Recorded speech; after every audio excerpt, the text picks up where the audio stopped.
Fala, tropa, tudo certinho? Vamos reger os comentaristas falando sobre o clássico no Rio entre Vasco e Botafogo, Cruzeiro e América Mineiro e a entrevista do treinador do Flamengo, Felipe Luiz. Fique ligado até o final do vídeo e vamos reagir juntos aos programas. O importante é que o Vasco venceu o clássico, venceu em casa, conseguiu com isso a classificação fugindo do Fluminense, no caso, né? O Vasco da Gama na próxima fase, né? Não pega já um clássico, isso é importante, é jogo único, então joga em casa também. Então um resultado importantíssimo para o Vasco dentro da competição. O Vasco vinha de 2 resultados em casa, 2 jogos onde também perdeu muitos gols, não é, Marra? Ali contra o Madureira, também contra o Coritiba, onde leva o empate ali no finalzinho. E de muitas finalizações, mas a torcida já começava até a pegar no pé um pouco do Brenner, até ele marcar, desencantar. No primeiro jogo, né? No primeiro jogo, né, Zé? E agora ele ali aproveitou, foi bem oportunista e abriu o placar para o Vasco, Zé. Não, eu acho que assim, o Fernando, você me perguntou, né? Antes de começar o programa, você falou assim, o Fernando aliviou a pressão. Tem paz pro Diniz, né? O Fernando, todo jogo, o Fernando Diniz está pressionado. Não tem jeito.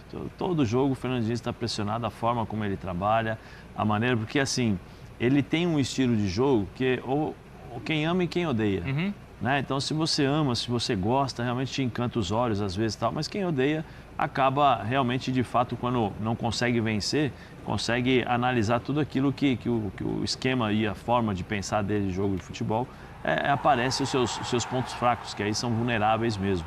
Mas acho que essa vitória é importante, primeiro, para o Brenner, né? Que no primeiro jogo perdeu 2 ou 3 oportunidades, se não me engano.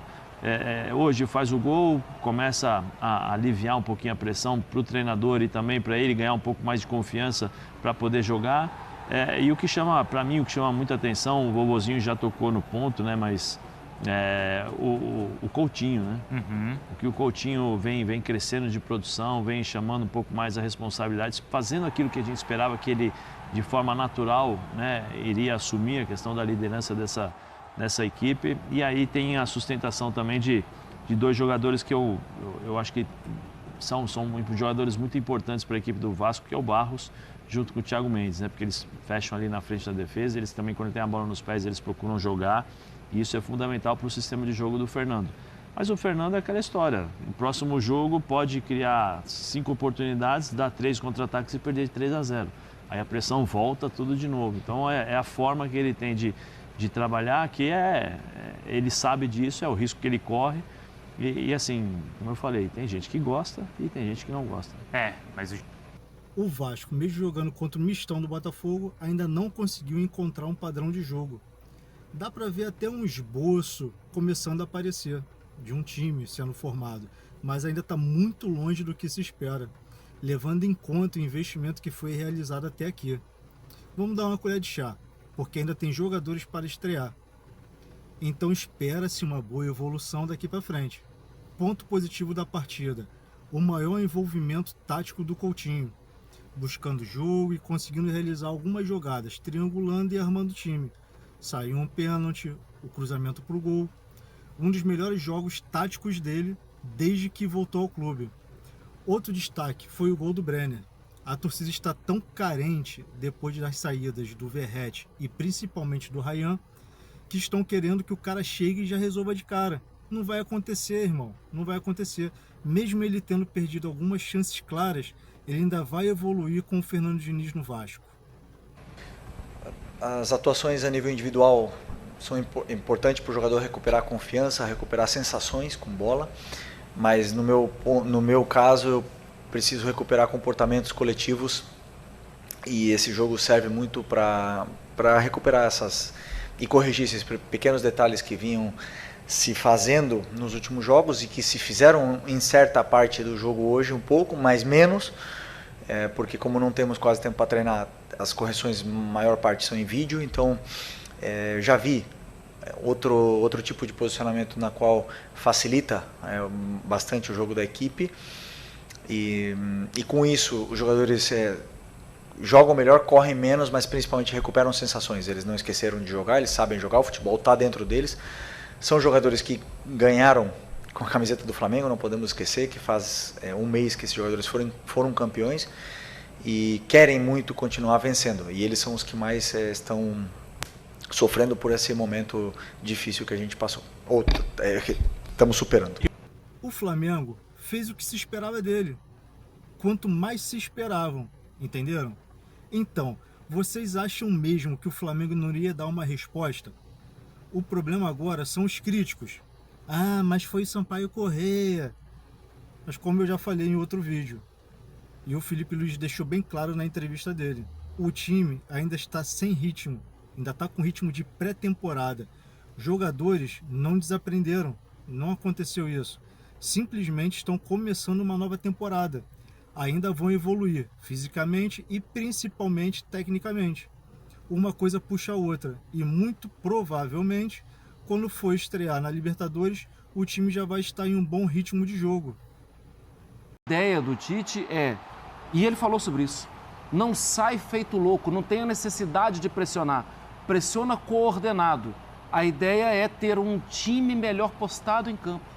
Porque em algumas vezes o que aconteceu contra o Curitiba, por exemplo, era um time afoito na pressão, perdeu, tomou o primeiro drible, tomou o primeiro passe. Cara, minha linha de defesa tá lá no meio campo. Ferrou. Aí o Breno Lopes entrava com bola e tudo. E no segundo tempo aconteceu outras vezes. Então eu concordo com o Gerson, concordo com o Tite. O jogo fica com uma imagem assim, o Cruzeiro perdeu, jogou mal, fora Tite. O primeiro tempo, o Cruzeiro poderia ter vencido bem. Como até foi com o Botafogo e como foi com o Atlético. É que aí depois o placar muda tanto. Exato. Mas no sentido de, nos primeiros tempos, o Cruzeiro fazer bons jogos. Funciona melhor. Isso. Mas tem um outro lado também que o Tite não quis falar e que o Gerson também não quis falar. No segundo tempo, poderia ter perdido demais. Isso contra o Curitiba. Por quê? Porque o espaço ficou grande. Ah, mas isso não tem como corrigir? Não, isso vai ser corrigido. A gente está vendo a quantidade de cabelo branco do Tite. O Tite tem capacidade e experiência para corrigir. Mas eu, procurando dar um passinho para trás na análise, o Cruzeiro da temporada passada era bem diferente do Cruzeiro da proposta do Tite atual. O Cruzeiro era um time que jogava um pouco mais para trás. E aí perdiam a bola, era o Cruzeiro que disparava em alta velocidade. O Tite não vai ser o Leonardo Jardim. Eu estava ouvindo essa semana o pessoal lá da Itatiaia fazendo uma conta que o Leonardo Jardim demorou 9 jogos até encontrar o time que deu certo. E ele fez uma reformulação, né? Exatamente. Chegou criticando ainda. Eu acho que aí que está talvez o principal ponto de diferença. Ele precisou montar um novo time até encontrar essa equipe. O Tite chega em uma equipe que já está montada e qualquer alteração que ele faz acaba desmontando o que o Jardim tinha, né? Até com a chegada do Gerson também. E mais outro ponto, o Jardim ele teve, entre a eliminação do Mineiro e Campeonato Brasileiro, aquele quase que um mês de uma quase que intertemporada, algo que o Tite não tem, né? O grande é assim, quanto mais você conquista, maior torna a sua responsabilidade, né? Então, por exemplo... O Cruzeiro é outro que iria dar a resposta na hora certa, como os amigos comentaristas disseram. O time saiu de uma campanha ruim para a melhor campanha do Campeonato Mineiro.